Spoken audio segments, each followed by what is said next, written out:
سولر سیسټم 1,25,000 ګرانو کتونکو خلال سولر انرژي چې وختن په وختن تاسو ته د هغې نه مخامخ کېږم په 1,15,000 روپۍ باندې په دغه ګرمۍ کې تاسو د بجلۍ د دغه لوډ شیډنګ نه بچ کوئ. څه ناشنا شانتې پیکج دي تاسو هم ناشنا ښکاري. په دې به د خلال سره خبرې اترې کومه. نور څه اهم سوالونه دي هغه هم ورسره اوچتومه چې هغې جواب هم تاسو ته میلو شي. ګرانو کتونکو ځان لنډ تنګ کې راشئ په 1,25,000 باندې سولر سیسټم چې کوم دی هغه ولګوئ. نو په دې باندې د خلال نه تپوس کوو چې ذهن یې کار پرېښي دي او که نه څه چل دی خلال به 1,25,000 باندې سولر سیسټم. اعوذ بالله من الشیطان الرجیم بسم الله الرحمن الرحیم. ولب خان صاحب لومبې خو ستا ډېره مننه.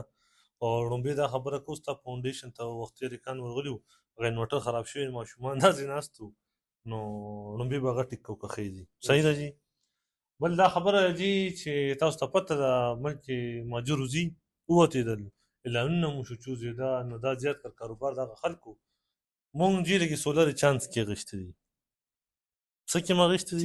چانس کې مو اخیستې دي. یو 2500 پیسونه مو اخیستې دي. په کس سره هم خبره داسې کړې ده چې دا به مونږ وباسو چیک کوو به او چې کله چیک کوو کسټمر ته خوشحاله شي مونږ به تاله پیسې درکوو. لږ یې مو ورکړې هم دي.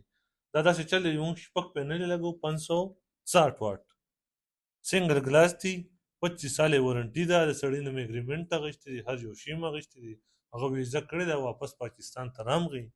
نو دا سیستم مونږ په 1,25,000 روپۍ کو وړه ګران شو. خلکو ذخیره اندوزي کړې ده اوس یې راویستل او زر روپۍ ګران کړل. دا خو هم د موقع نه پیدا اخیستې شو. بالکل دی کې هر څه کېدی شو. دی کې خلکو هر قسم ګوتې مو کړې خو نه الله به م رانیسي په دې خبرو باندې چاله پیدا ورکو. شپږ سولر دي په دې یې څوک کوي.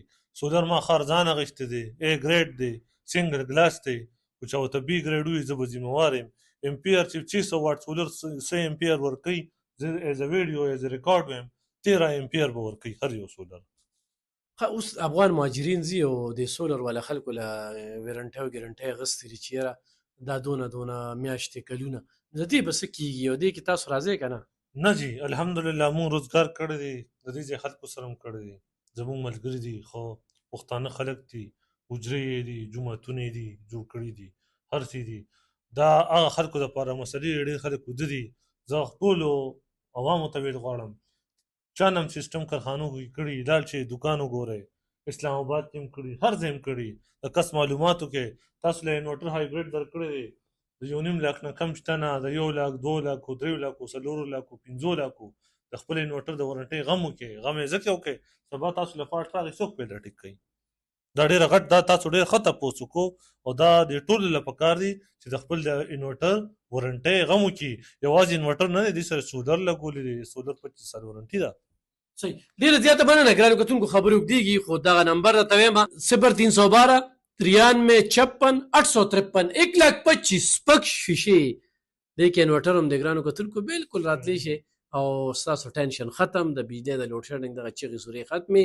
بله یې درته مهمه خبره دا وکړه چې تاسو چا ویرنټي درکړې ده نو د هغې غم وکړئ ځکه چې افغان مهاجرین دلته غټ کاروبارونه دي او هغوی اوس روان دي کاروبارونه پرېږدي. نو دا یو ډېر غټه مسله په دې باندې زه سوچ کوم چې دا یو سوال دی چې دې جواب به څوک ورکوي چې دغه خلک خو دې مل نه ځي خو دغه خلکو چې کاروبارونه کړي دوی به دا ګرنټۍ دا به څنګه برابري خو دغه پارټ راغی څنګه چې خلال به یووي. خو بیا درته وایم خلال سره خلال سولر انرژي سره په 1,25,000 باندې چې تاسو د کوم سیسټم لګئ شپږ شیشې باقاعده درته ووي. ډېره مننه په دغه نمبر رابطه وکړئ.